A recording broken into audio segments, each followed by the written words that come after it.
Hello friends. जिंदगी अपने दम पर जियो, किसी के मोहताज होकर नहीं। फ्रेंड्स, मैं राम सर आप सबों को सीटेट गुरु कंपटीशन जोन पे स्वागत करता हूँ। फ्रेंड्स, आप अपने ज़िंदगी को अपने तरीके से जिएं, क्योंकि आप किसी के मोहताज होकर जिएंगे जब आप अपनी ज़िंदगी में असफल रहेंगे। इसलिए आप अपनी ज़िंदगी को सफल बनाइए और अपनी ज़िंदगी को अपने दम पे जिए। देखते फ्रेंड्स, आज का क्विज कॉन्टेस्ट बिहार दरोगा पे आधारित है, जिसमें फ्रेंड्स ये जो प्रीमियर लाइव है वह प्रतिदिन सुबह 8 बजे होता है। फ्रेंड्स, आज का क्विज कॉन्टेस्ट स्पेशली प्राचीन भारत पे डिपेंड है।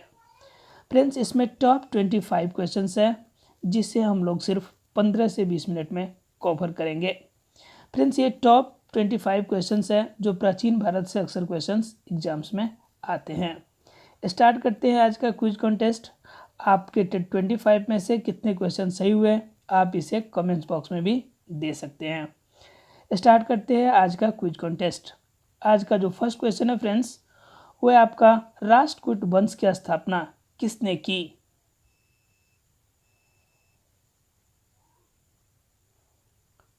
फ्रेंड्स, इसका सही जवाब ऑप्शन नंबर ए, दंती दुर्ग। दंती दुर्ग ने राष्ट्रकूट वंश की स्थापना 8वीं सदी में की थी। 8वीं सदी में की थी। देखते हैं फ्रेंड्स नेक्स्ट क्वेश्चन, सीन वंश की स्थापना किसने की थी।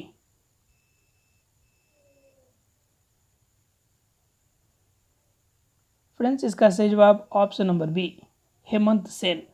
ये बंगाल के राजा थे, अर्थात कि इनका राजवंश बंगाल पे राज किया था। और सेन वंश के अक्सर क्वेश्चन आते हैं कि इसके शासक कौन है, अर्थात स्थापना किन्होंने की थी, तो आपका सही आंसर हेमंत सेन होगा। देखते हैं नेक्स्ट क्वेश्चन, कृष्ण प्रथम जो राष्ट्रकूट वंश के राजा थे, उसने निम्नलिखित में से क्या खास बनवाया था।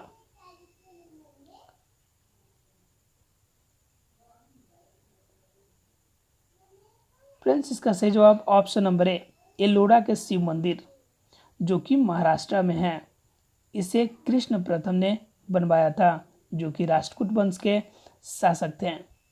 देखते हैं नेक्स्ट क्वेश्चन, वल्लभी काल किस काल को कहा जाता है।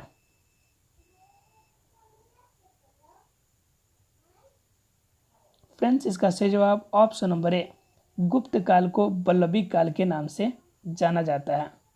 देखते हैं नेक्स्ट क्वेश्चन, भारत की रुई अन्य रुइयों से अधिक सफेद है, यह विचार किसका था।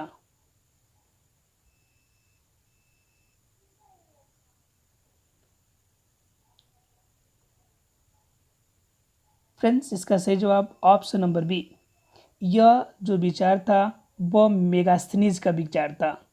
मेगास्थनीज सेल्यूकस के द्वारा भेजा गया एक उनका राजदूत था। ठीक है, इन्हीं के द्वारा लिखा गया था एक बुक, जिस बुक का नाम था इंडिका। देखते हैं फ्रेंड्स नेक्स्ट क्वेश्चन, गुप्त राजाओं ने कौन से सिक्के चलवाए थे।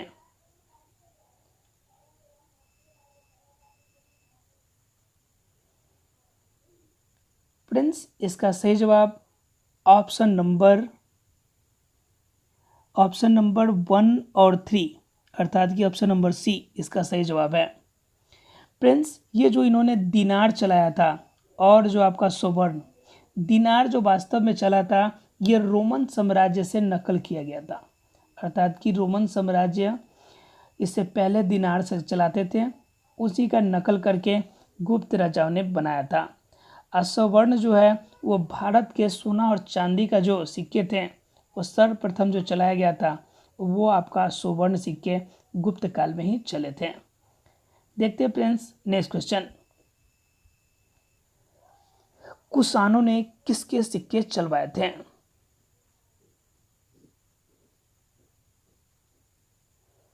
फ्रेंड्स, इसका सही जवाब ऑप्शन नंबर डी, कुषाण जो थे वह सभी प्रकार के सिक्के चलाए थे, सोना का भी, चांदी का भी और तांबा का भी, इसलिए इसका सही जवाब ऑप्शन नंबर डी है। देखते हैं नेक्स्ट क्वेश्चन, अंतिम मौर्य सम्राट कौन था?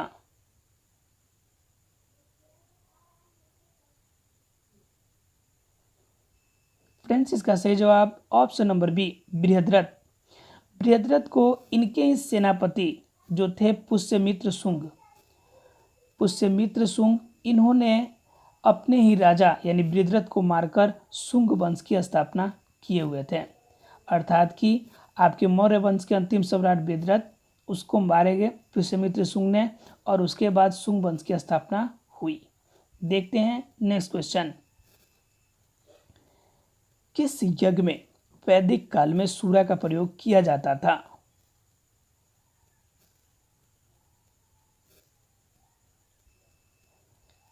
फ्रेंड्स, इसका सही जवाब ऑप्शन नंबर ए, सौत्रामणि।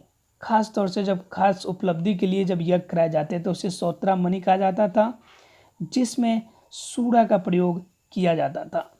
देखते हैं नेक्स्ट क्वेश्चन। 10 राजाओं का युद्ध किस नदी के किनारे हुआ था?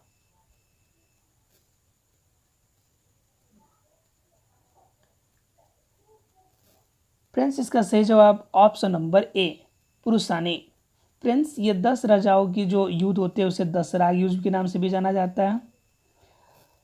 फ्रेंड्स, एक और बात बता दें इसके बारे में कि दसराग युद्ध राजा सुदास ने सबको हराकर यानी 10 राजाओं के हराकर तब जीत हासिल किए हुए थे, और ये पुरुषानी नदी के किनारे लड़ा गया था। देखते हैं फ्रेंड्स नेक्स्ट क्वेश्चन। सोमपुरी विश्वविद्यालय की स्थापना किसने की थी?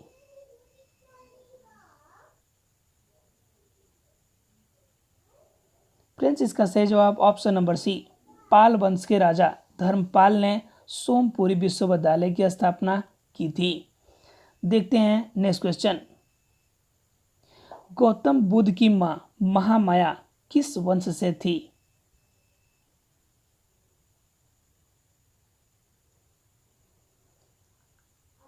फ्रेंड्स, इसका सही जवाब ऑप्शन नंबर बी, कोलिये। कोलिये एक क्षत्रिय राजवंश था जिनसे बिलोंग करने वाली गौतम की बुद्ध महामाया थी।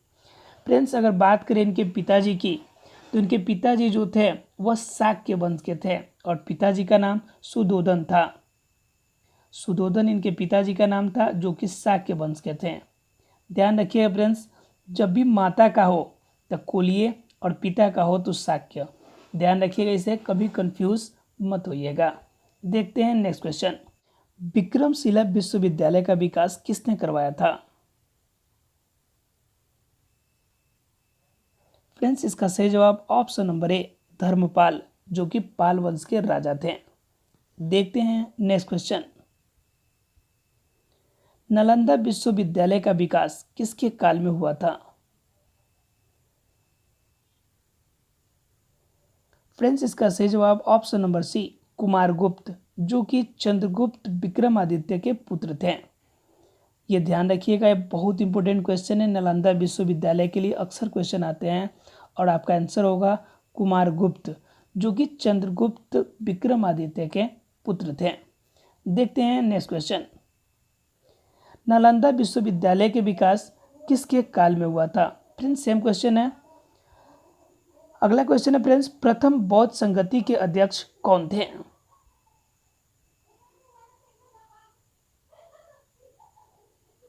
फ्रेंड्स, इसका सही जवाब ऑप्शन नंबर ए, महाकश्यप, जो कि अजात शत्रु के काल में हुआ था। बौद्ध संगति अजात शत्रु, और इनके जो अध्यक्ष थे वो थे महाकश्यप। देखते हैं फ्रेंड्स नेक्स्ट क्वेश्चन।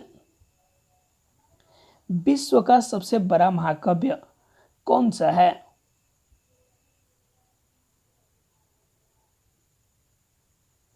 फ्रेंड्स, इसका सही जवाब ऑप्शन नंबर बी, महाभारत। इसे वेद व्यास के द्वारा लिखा गया है। पूरे विश्व का यह सबसे बड़ा महाकाव्य है। ध्यान रखिएगा फ्रेंड्स। अष्टांग संग्रह की रचना किसने की थी?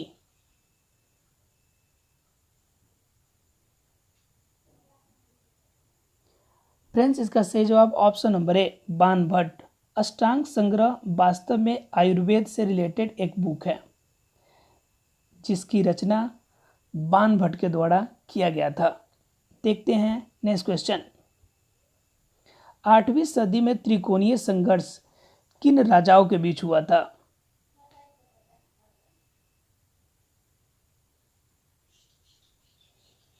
फ्रेंड्स, इसका सही जवाब option number A Chalukya, Pallava एवं पांड्य, ये 3 राजा थे। इन तीनों राजा के बीच में आपसी त्रिकोणीय लड़ाई हुई थी, इसलिए इसे त्रिकोणीय संघर्ष के नाम से जाना जाता है। यह घटना 8वीं सदी की है। देखते हैं फ्रेंड्स नेक्स्ट क्वेश्चन। ऋग्वेद का एक मंडल किसके लिए समर्पित है?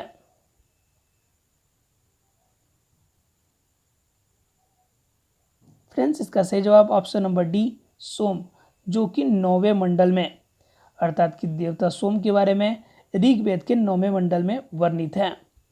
देखते हैं फ्रेंड्स नेक्स्ट क्वेश्चन। कौन सा वंश ब्रह्म क्षत्रिय वंश कहलाता है?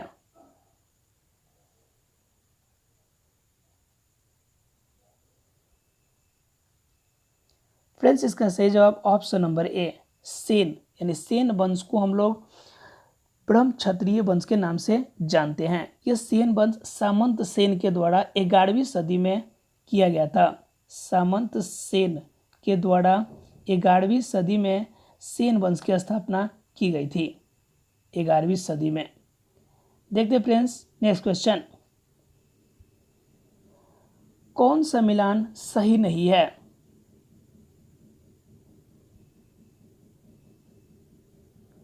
फ्रेंड्स, इसका सही जवाब option number D Ratnavali. Ratnavali, यहाँ पर जो राजशेखर है ये बिल्कुल गलत जवाब है। रत्नावली जो है वह उदयन की रचना है, उदयन, इसलिए इसका सही जवाब ऑप्शन नंबर डी होगा। देखते हैं फ्रेंड्स नेक्स्ट क्वेश्चन। गुप्त राजाओं के बाद किन राजाओं ने गरुड़ को अपना राज्य का चिन्ह बनाया था?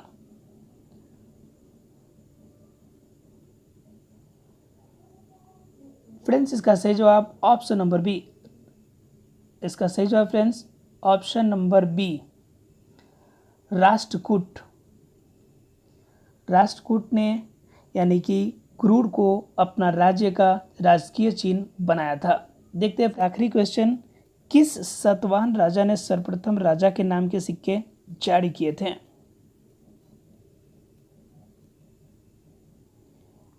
फ्रेंड्स, इसका सही जवाब ऑप्शन नंबर ए सतकर्णी प्रथम।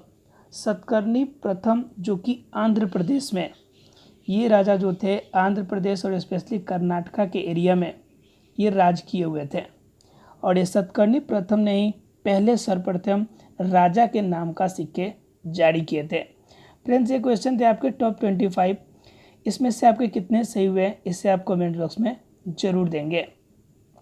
Thanks to participate in quiz contest. जय हिंद।